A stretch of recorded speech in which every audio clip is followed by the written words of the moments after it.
Ladies and gentlemen, I have great pleasure in taking part in the seminar on unity and progress of the country.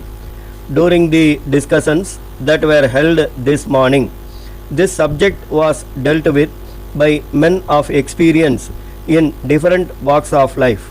I am sure their views will be taken into consideration by those who are responsible for shaping the destiny of the country. I would like to share with you some of my thoughts in this matter.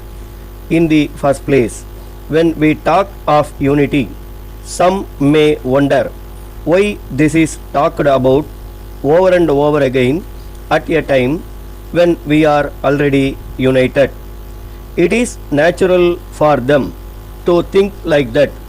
I also agree with them to some extent, but as one who took part in the freedom movement and who is interested in the unity and progress of this country, I request them to look at this matter from a long range point of view, because I have a feeling that there are some sections of the society here and there which are trying to disrupt the unity of the country.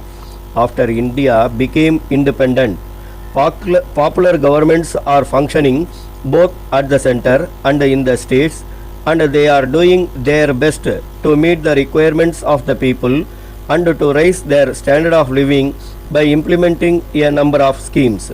In spite of this, due to the growing needs of the people, they expect more and more from the government. How this can be done is the question.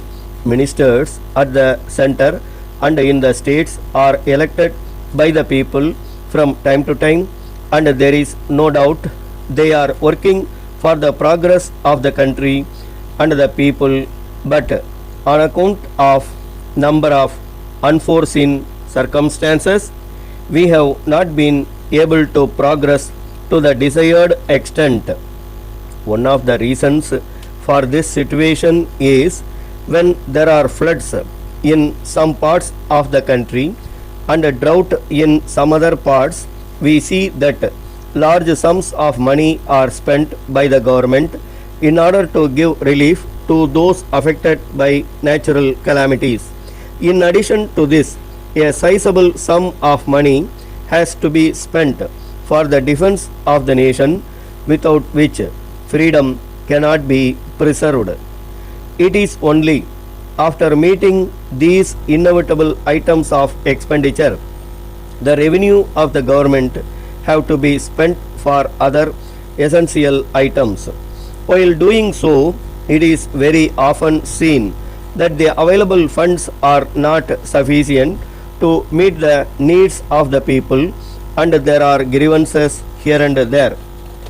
Taking into consideration these aspects, the government and the people have to work together to make the best use of the natural resources and increase the national wealth.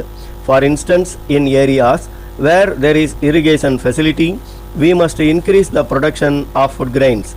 In areas where there is a scope for industrial development, suitable industries have to be started.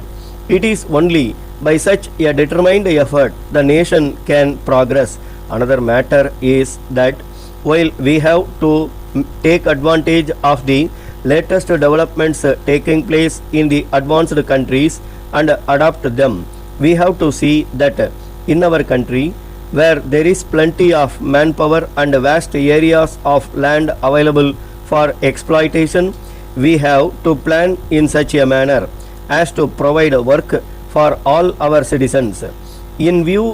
My view is that in a developing country, we cannot allow anyone to remain idle without doing some useful work or other, because only a nation which is active can progress. Letter dated 10th April 1983 from Thiru M. Sarathi, Advocate, Rajaji Salai, Madras, to Messrs. Selvam and Company, Broadway, Madras. Dear Sirs, under instructions from my client Thiru V. Ramasamy, residing at 4 Lush Church Road, Madras, I am writing this letter to to bring to your notice the following.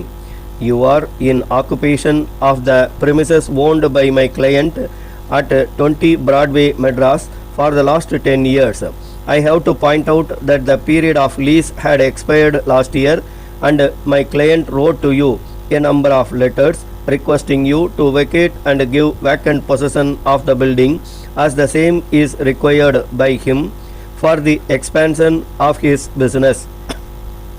You have replied in your last letter that it would not be possible for you to vacate it immediately because it would be difficult to secure a suitable building in the same locality, and have requested for extension of time till the end of this year. As far as my client is concerned, the premises is required by him immediately, as the building where he is at present running his business is required by its owner, and therefore he has no other alternative than to get back his premises from you and shift his business to that place. I am to request you to appreciate the position of my client and vacate the premises within 3 months. Thanking you, yours faithfully. Stop.